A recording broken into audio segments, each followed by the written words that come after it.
I am very privileged, honored to be in Berlin with one of the leading scholars of German and European constitutionalism, can I say?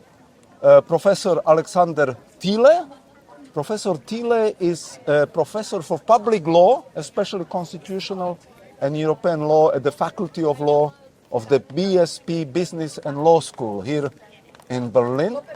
And I find your position description even more interesting in German, because in German you are a Professor für Staatstheorie und öffentliches Recht, insbesondere Staats- und Europarecht. So in the German position description, you are a theorist of a state and of the state. And the question I have to you to open our conversation about the European Union is the European Union a state?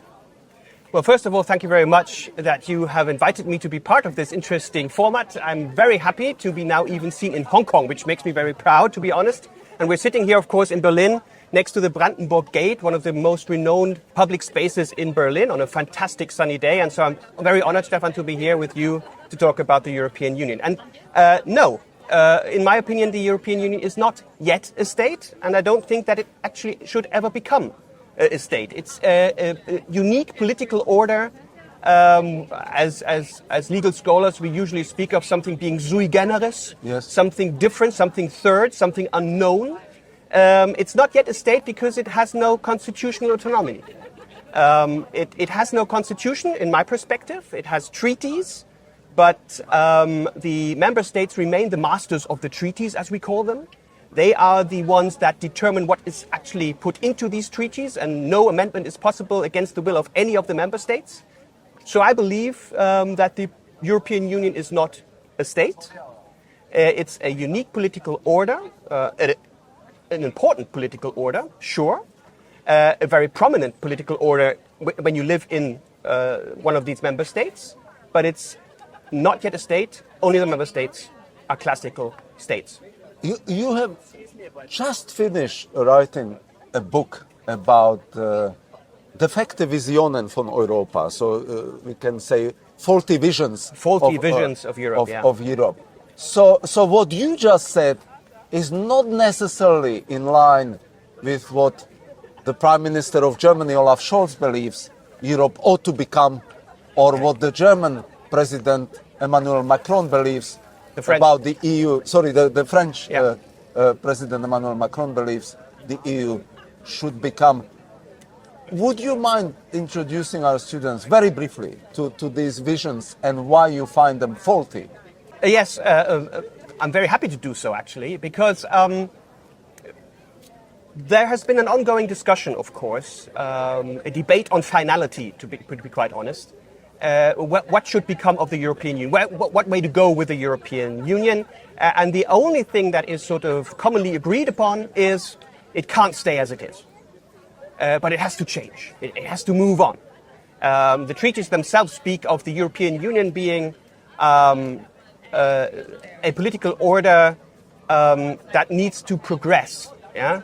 They want to create an ever closer union. So since the beginning, actually, people have thought about what should we do with the European Union, where should it go? But at the beginning of the integrational process, this question of the final goal of the European integration was sort of set aside because everybody agreed upon the basic elements that we needed to do. That was, of course, coming together economically, building a common market, and so on. And that took quite a long time, say till the beginning or the mid of the 90s, I would say, probably. Maybe even the beginning of the 2000s. But then sort of we realized now, okay, what to do next? Because we have a common market now. So where to go now? So in the year 2000, actually, the then German foreign minister held a speech at the Humboldt University, just a few meters from here, actually, just down the street. Yes. Joschka Fischer, he was called. And the speech was called From Union to Federal State. And you can see where he wanted to go, obviously. He wanted to create a federal state of some sort.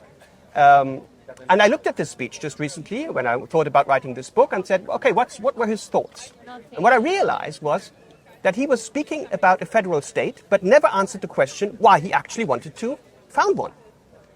Why should the European Union become a federal state? What's better if and as far as the European Union is a federal state? And then I looked at quite a few other visions. Macron, you mentioned, Yes. where he talks about sovereignty of the European Union.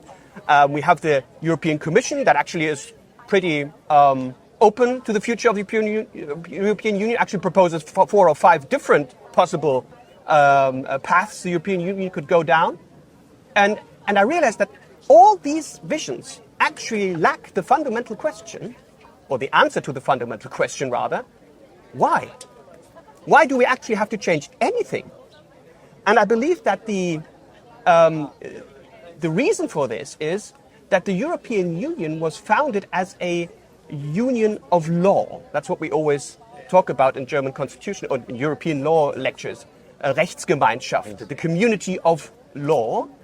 And at the same time, that somehow implemented that the European Union is not a political union. Yes. But they wanted to sort of get rid of the political. They want to make it rational. I mean, sort of shortly after the Second World War, that was quite understandable. Because, of course, people had seen what unleashed political systems might be able to do. So they wanted sort of to tame the political by making it rational, by putting it into law. Yes. But I don't believe that that is actually possible. But that explains why they still believe that the European Union isn't finished, because what we see, of course, is a normal political union. It's not a state, but it's political what they decide. When we look at the European borders, when we look at other parts of the world, the way they deal with the Russian war, and so on, that's political stuff. Yes. But if you, of course, believe that we have to overcome the political, then the European Union is not yet finished. Yeah. So the thesis of my book is that we have to accept that the European Union is a political order sui generis, and that we should see how to organize the different layers of the political, the state, the member state, and the European Union, and bring them together. And so my vision of the European Union has no final endpoint, but it believes that we should use the classical requirements of legitimacy and thereby create a political order together with the member state that is accepted by the citizens.